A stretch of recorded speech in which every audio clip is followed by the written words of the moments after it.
Salut, moi c'est Mabel et vous êtes sur la chaîne de décryptage de l'actualité politique. Vous pouvez également me suivre sur mon compte Facebook Mabel à moi. La reine Margrethe II du Danemark a décidé d'abdiquer et de préparer la succession. Cela n'arrive pas tous les jours que les grands monarques décident d'abandonner le pouvoir et de passer la relève à la nouvelle génération. En Afrique, je veux parler du Gabon. La dernière fois qu'un président a quitté le pouvoir au Gabon, il a fallu un coup d'État. Malgré son état de santé, oui, Ali Bongo était dans un fauteuil roulant, très difficile pour lui de marcher, il faut le soutenir. Les photos et les vidéos publiées sur les réseaux sociaux où il était difficile pour lui de rester debout. Donc, quand le coup d'État a été fait, Ali Bongo était assis comme j'étais assis, il était habillé un boubou bleu et il appelait à faire du bruit, il appelait ses amis à faire du bruit. Donc, quand le coup d'État a été fait par un proche d'Ali Bongo, que certains qualifient de cousin Ali Bongo, les vrais résultats des élections présidentielles n'ont pas été publiés. Parce que Ali Bongo, à ce moment, se préparait encore à voler les élections présidentielles au Gabon quand le coup d'État est arrivé. Les grands perdants de cette situation, c'est l'opposition gabonaise et la population gabonaise à qui on a pris de l'argent pour organiser les élections présidentielles, mais qui ne seront jamais les vrais gagnants. Cela ressemble à ce qui se passe souvent en Afrique francophone quand les élections ne reflètent pas le souhait de la population africaine. Quand certains quittent la scène politique, certains rentrent sur la scène politique et jouent au plus haut niveau. L'opposant tchadien Succès a décidé d'être le premier ministre d'Itno Déby. Itno Déby lui-même, il est dans l'illégalité, puisque à la mort de son père, c'est un président de l'Assemblée nationale tchadienne qui doit diriger le pays. Je ne sais pas comment la constitution tchadienne s'adapte au fait que Itno Déby, qui sort de nulle part, qui était dans l'armée, remplace son père et du fait que le père a remplacé le fils qui ressemble plutôt à une monarchie.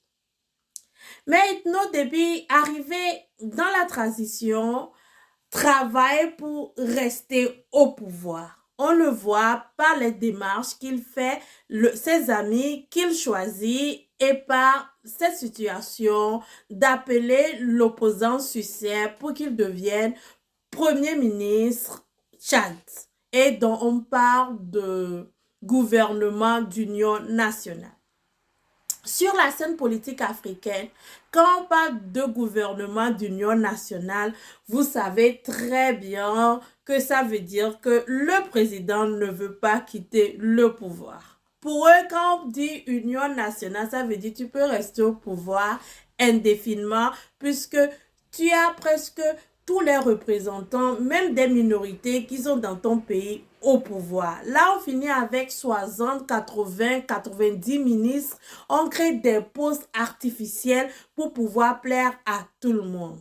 Et pendant tout ça, c'est le peuple qui perd. L'argent va à des défilés, va à ceci, va à cela. Ça ne sert rien au peuple, mais on parle d'union nationale pour être bien représenté à l'international. Itno Déby n'a pas la légalité, mais il cherche la légitimité du pouvoir. Et parlant de légitimité, tout pouvoir qui cherche à être légitime finit par s'endurcir. On espère bien qu'après cette transition, il y aura des élections présidentielles transparentes au Tchad et que le meilleur Tchadien puisse diriger ce pays qui a connu des années de dictature de la main des Déby. On ne peut pas rappeler ce que les Tchadiens ont vécu de la main du père Déby. C'était atroce. Cette situation sont intenables. Les Tchadiens veulent être gouvernés par une autre personne et non des gouvernement d'union nationale avec des postes qui ne serviront à rien que à endetter un pays qui est déjà endetté. Parlons d'Itno Déby. Il a choisi son ami et nous connaissons tous l'ami d'Itno Déby qui est venu même à son couronnement. Non, ce n'était pas un couronnement. Il a rappelé son chargé d'affaires d'Israël à cause de la guerre entre Israël et le Hamas. Et cette guerre continue parce que le but d'Israël, c'est d'handicaper le Hamas. Ce qui aura même plus de Hamas parce que le Hamas n'est une organisation terroriste qui radicalise d'abord les jeunes à Gaza, qui utilise les aides humanitaires envoyées à la population gazaoue à d'autres fins. Et enfin, que les événements du 7 octobre ne se reproduisent plus. Donc le but de cette guerre, c'est vraiment de neutraliser le Hamas. Et les gens disent, peut-on neutraliser le Hamas? Eh bien, si on ne neutralise pas le Hamas, comment peut-on protéger les peuples israéliens et en même moment protéger les jeunes gazaouis de la radicalisation et de l'endoctrinement? Castration mentale. Dans castration mentale, nous traitons de tous les sujets.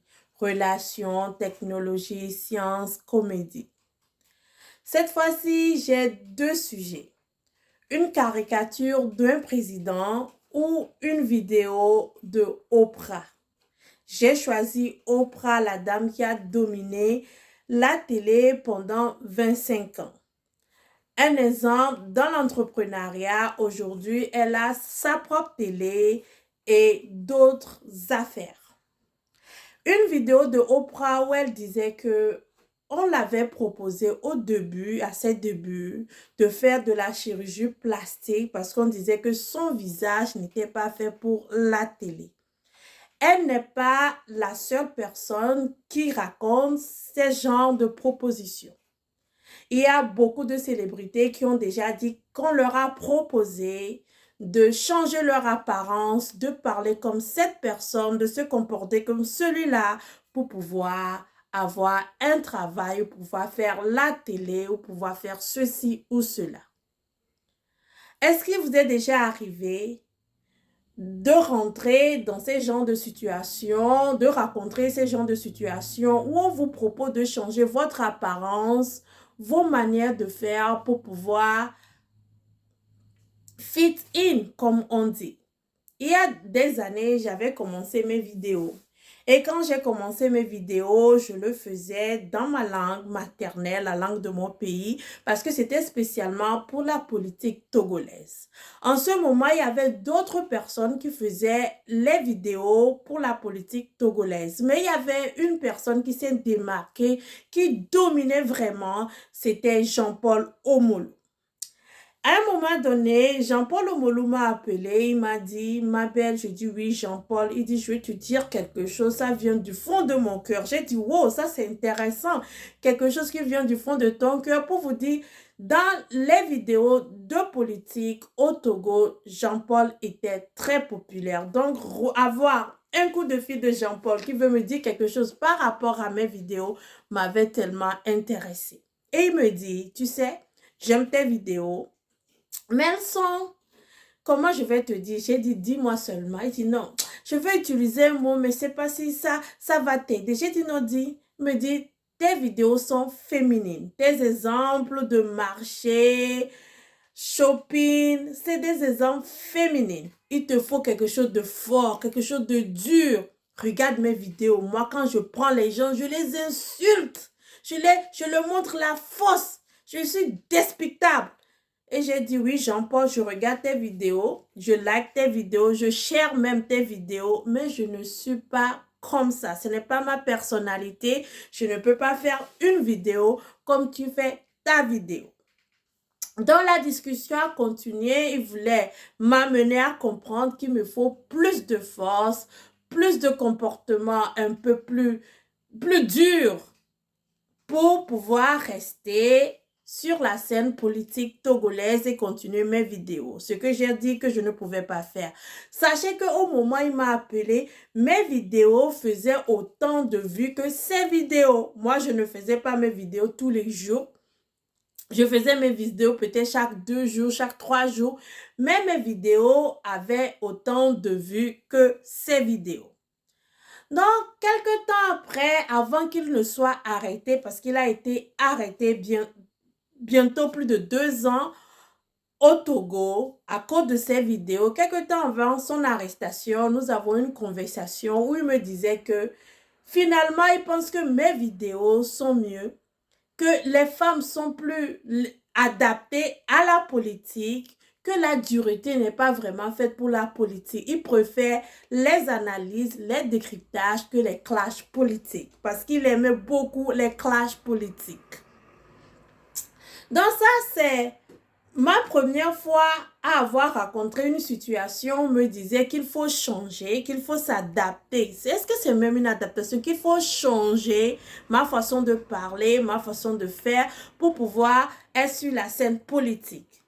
Mais les filles racontent ça, que ce soit dans une relation, des hommes qui leur demandent de faire de la chirurgie plastique, des BBL, que font même les coachs de relations, font des BBL pour pouvoir être plus attractifs sur le marché.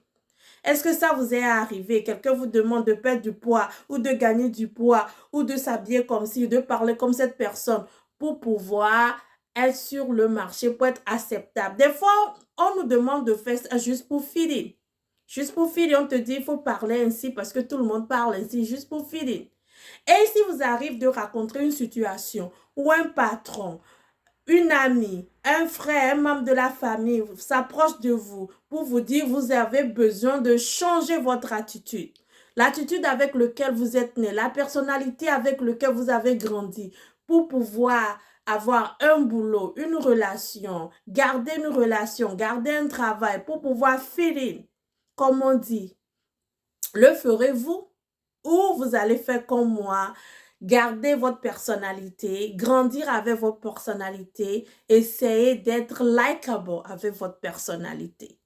Ça arrive, mais c'est une chose que nous pouvons discuter ensemble. Jusqu'à où irez-vous pour garder une relation que vous pensez qu'elle est importante pour vous? Que ce soit émotionnel, que ce soit une relation de travail. Êtes-vous prêt à changer votre personnalité? Sur ce, on se dit à bientôt. Je laisse aussi les coachs de...